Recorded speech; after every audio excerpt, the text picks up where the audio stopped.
Сәлеметсіздер ме, құрметті әріптестер. Мен Мүндесар Ақбота Серікқалиқызы, арнайы пәндер оқытушысы, қонаев колледж атындағы арнайы пәндер оқытушысы. Яғни менің әдістемелік құралымның тақырыбы Қазақстан Республикасындағы есірткі айналымының криминологиялық сипаттамасына шолып өтейін сіздерге. Бұл жерде менде бір жазылған, маған келесі кіріспесінде Қазақстан Республикасының ата заңында мемлекеттің ең қымбат қазынасы адам және адамның өмірі, құқықтары мен бостандықтары делінген. Қазақстан демократиялық және тәуелсіз құқықтық мемлекет ретінде дүниежүзілік қоғамдастықтың толық құқылы мүшесі бола отырып, есірткі заттардың заңсыз айналымына қарсы белсенді түрде күрес жүргізуде. Яғни мемлекетіміздің басшысының тапсырмасына сәйкес ішкі істер министрлігі есірткі бизнесі және нашақорлыққа қарсы күреске арналған кешенді жоспар 2023-2025 жылдары дайындап, маусым айында ол үкімет қаулысымен бекітілді. Бұл құжатта қоғам үшін аса қауіпті, әсіресе синтетикалық препараттардың таралуының жолын кесу, олардың қолжетімділіктен кейін адамның салынған кезінде жүйесін есірткі қолданатын, нақты қалыптастыру, есірткіге қарсы күресетін материалдық жағдай көзделген. Енді бұл жерде нашақорлыққа тоқтала кетсем, яғни нашақорлық, наркомания, білесіздер, грек тілінен нарк, мешу және мания ессіздік, құтырыну, есірткі заттарға патологиялық дағдыланудың нәтижесінде пайда болатын созылмалы ауру. Есірткі құрамдас немесе психотроптық, яғни оларға ұқсас заттарға тәуелділіктен туындайтын организмнің аса ауыр және тұрақты тәндік психикалық өзгеруінің бұзылыстарына кейде өлімге әкелетін деп есептеледі.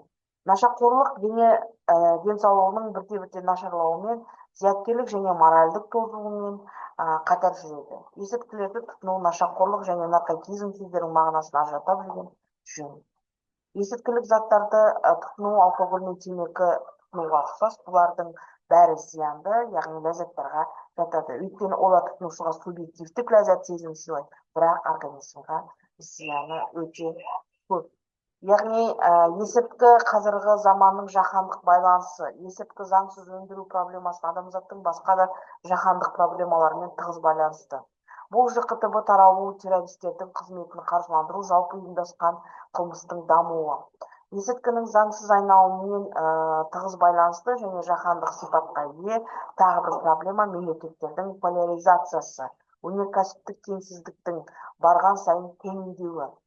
Яғни дәл осы үшінші әлем Қазақстан Республикасында Біріккен ұлттар ұйымының 2000 жылғы әлемдік есірткіге қарсы жағдай туралы баяндамасында заңсыз есірткі айналымын қарауға әрекет жасады. Біріккен ұлттар ұйымының пікірінше географиялық тұрғыдан есірткі өндірісі мұндай мемлекеттердің аумағына көбірек көңіл бөлуде. Бұл жай ғана кездейсоқтық емес, бұл үшінші әлем есірткі өндірумен есірткі емес, әдейі деген ұстанымнан қажеті жоқ есірткі заңсыз өндіруі бұл елдердің терең проблемасының белгісі ғана, ал есірткі мәселесі ең қиын мәселелердің бірі. Енді қорыта келгенде, соңғы 10 жылдықта есірткі және психотроптық заттардың теріс пайдалану және олардың Қазақстандағы заңсыз айналымы кеңінен таралды. Елде заңсыз есірткі нарығын қарқынды құрылымдық қайта жүру жалғасуда. Заңсыз айналымнан жоғарғы концентрацияланған қатаң, ең қауіпті және қымбат апиын, героин, кокаин, контрабандалық жолмен алынған синтетикалық препараттар алынып тасталуда. Олар бұрын каннабис тобының дәстүрлі есірткілерін едәуір топтастыруда. Яғни адам денсаулығы мен оның моральдық хал-ахуалы Қазақстанның қоғамның өміршеңділігінің және оның барлық жүйелерінің қалыпты қызмет атқаруының кепілі болып табылады. Сондықтан еліміздің ата заңында халық денсаулығының қамтамасыз ету мен қорғаудың негізіне жататын ең маңызды принциптер жарияланған. Халықтың денсаулығы мемлекет пен қоғамның өз қызметін ойдағыдай атқаруының және одан әрі дамуының ажырамас шарты болып табылғандықтан, мемлекет бұл құндылықтың қылмыстық құқықтық тәсілдері арқылы қорғауды өзінің міндеті санайды. Осы қылмыстардың тікелей объектісі болып халық денсаулығы, ал қылмыс заты ретінде есірткі заттар, психотроптық заттар немесе құрамында олар бар өсімдіктер, олардың бөліктері, прекурсорлар мен есірткі және психотроптық заттар тектестер болуы мүмкін. Заңнаманың жетік болмауы оның жетілдіруінің қажеттілігін тудырып отыр. Заңнаманың жетілдіру қылмыстық құқықтық шаралары арқылы жүргізу